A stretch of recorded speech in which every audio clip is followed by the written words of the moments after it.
Welcome to Verbal Pig Radio, where we give you a verbal image of life. We are everyday people. I'd like to welcome you all to the show. Today we're dealing with the Humanzee. Apparently 100 years ago in Florida, they inseminated a female chimpanzee with human sperm, created a Humanzee, and they put it on display for a couple of years, and then they killed it due to a moral, ethical code, meaning that they felt that it was just too creepy, that they had crossed the line. Well, today in Florida, they trying to recreate the Humanzee to show you the sick mind and a desperation of humanity in our times. Now, all indigenous people will have a feeling of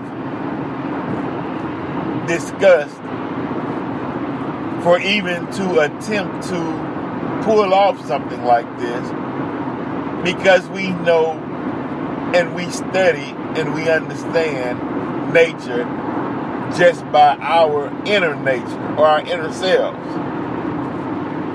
So we don't, or we can't fathom, or let's put it like this: before the rule of the Caucasian,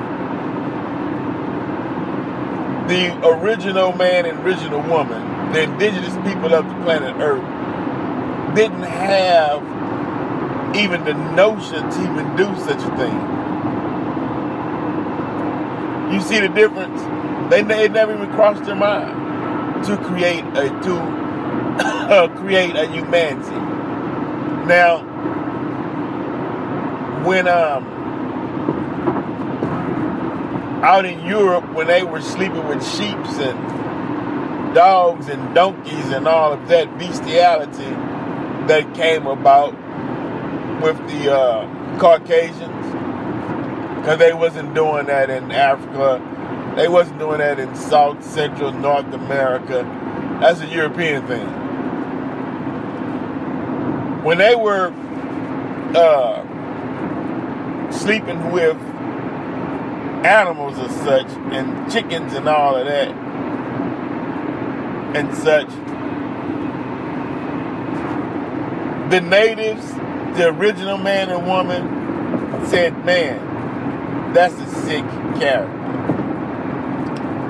Who would sleep with an animal? I mean, what would constitute you to even lay down with an animal or let an animal lay down with you? That's sick." You know, you remember when you were younger, you see the white women with the German shepherds. And we look at that and say, "Oh man, what kind of people would even do something like that, right?"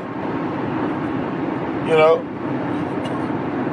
Well, of course, to hide it, nowadays, since black people follow white folks' lead, trust me, you'll have a black or Hispanic that would do it today. Especially you put enough money in their hands, you'll see that they'll do it. See, the problem is, or what should be understood is that when you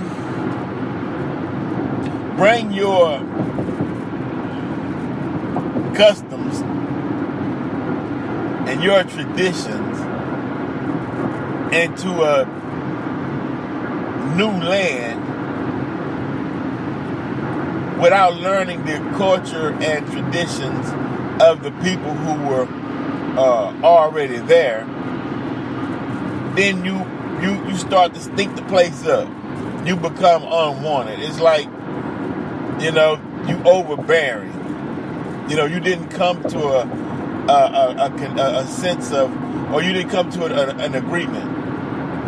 You didn't sit down and become diplomatic nor did you even care about the feelings, the emotions, the traditions, the culture of the people who were there when you arrived, who were there first. You didn't try to mingle in and be transparent. You just came stomping around the place, farting up the place, stinking up the place, and then told the natural inhabitants, deal with it. And those who don't like it, I have gunpowder. That was the way. I mean, it was, and I expect you all to embrace me as one of your own. Which was impossible. It never happened. And I'm saying that to say that all your experiments, especially what was going on in Germany during World War II and with Hitler and whatever, leave that over in Europe. When you arrived to America, when you arrived to Africa, and I'm talking about the Europeans, you didn't see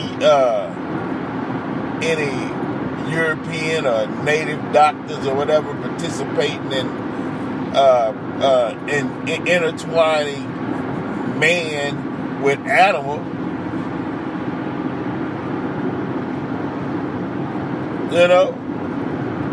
You didn't arrive and see any of that. So why, or what's the purpose for you to even consider inseminating a female chimpanzee with human DNA? What's the purpose? What do you expect to gain? What are you trying to create a soldier for battle? Or are you trying to create something that could last but be considered white or Caucasian, European? Are you saying you're trying to create a new race since the chimpanzee has 1 degree of separation of DNA from human beings? Are you saying that, well, hey man, I can create this new form of human being because we can call it human being because all we have to do is put it on paper and get some official to sign it into practice law that a Humanzee have to be treated as a human being? Okay, we know how tricky people can be with paperwork. But do you think that, okay, yeah, this Humanzee, we can start sending illegal aliens, workers back, immigrant workers back to Mexico, and we'll replace them with the Humanzee? Then we'll have the male, the white male, have babies with this Humanzee now, which will produce more, which will repopulate the dying out of the Caucasian race. Come on, is that the theory, the notion on what's going on? I mean, come on, man. Or are you saying that the prophecy in which Brother Farrakhan stated that we gave the white man only 6,000 years to rule, that rule ended in 1914, but we gave him 100 years of grace and mercy to hope that he can repent for all the sins that he did to the original man and woman, plus the 2 million, what they call Native Americans, that's on the planet Earth repent by them, and then God will come and heal the land, and it'll all be peace and kumbaya. But are you saying that, hey, you couldn't humble yourself to repent for the evils that was done to a people? And so you saying, well, let me skirt around this prophecy. Let me get around the prophecy and try to create a race that can continue to funnel money up to the top elite. Is this a campaign to save the white race because of that dying population? I mean, it's interesting. Now, on the flip side of this, if you put yourself in white people's shoes, and this is interesting, if you put yourself in the white people's shoes and they notice the decline in their numbers, what links would you go through to save your own skin? Or would you just accept the prophecy and just fade on out? Because that's the point I'm making is we're operating out of two different mindsets. That's why there'll never be peace between any indigenous people with any with any formulated people. Let's put it like that. To be nice about it.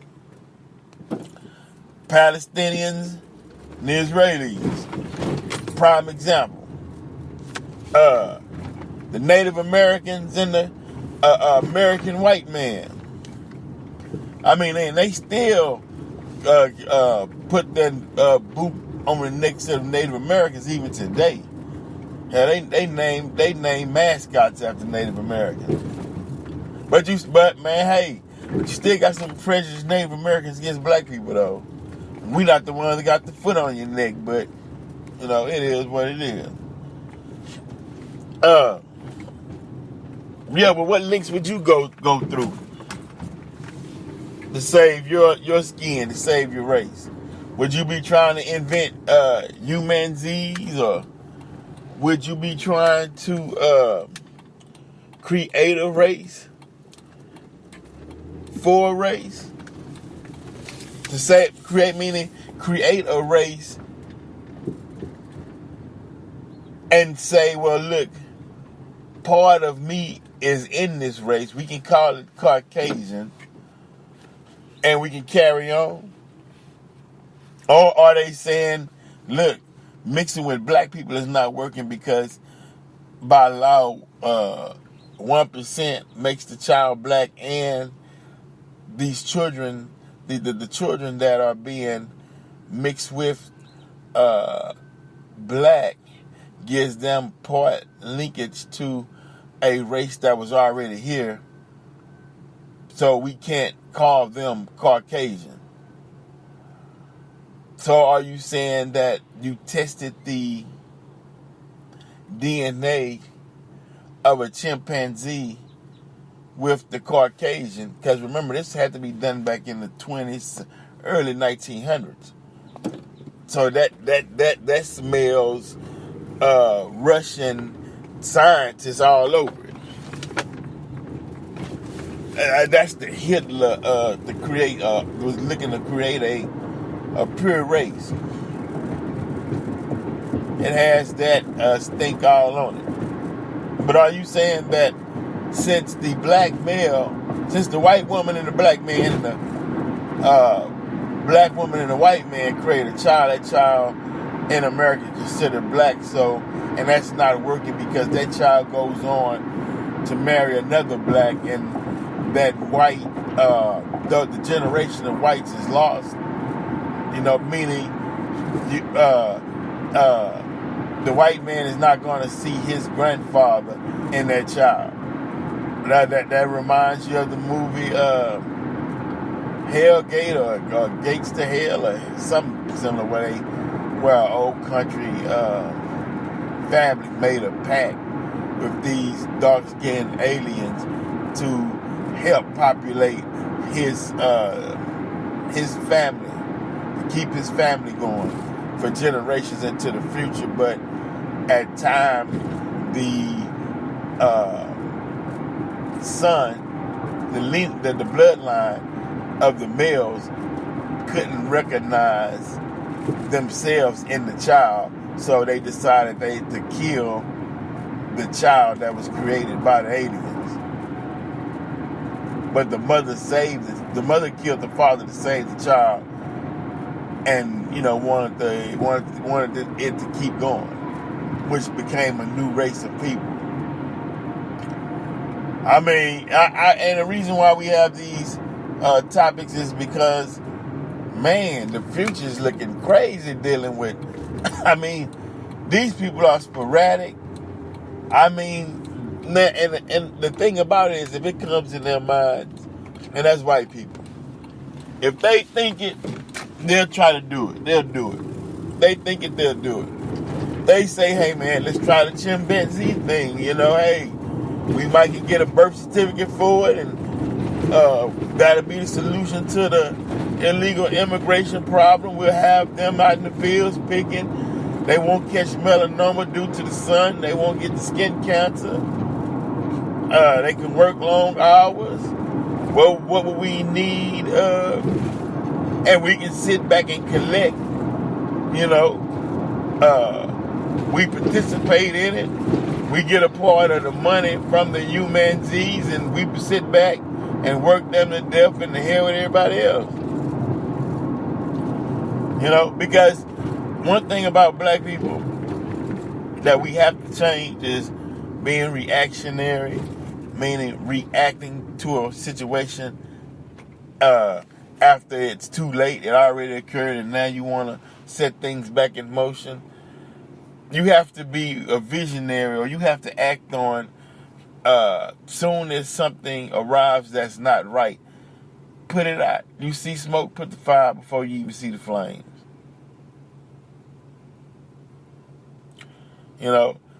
That way you won't be the victim or victimized, and which is advertised to black people every day, that it's okay to be the victim, because the attention that you'll receive from some white folk helping you out and plaster you on the television, that attention, and you finally got your name and face in the lights, and the kumbaya moment is more valuable than gold. That's some BS. That's some BS. Verbal Pig Radio, we're out.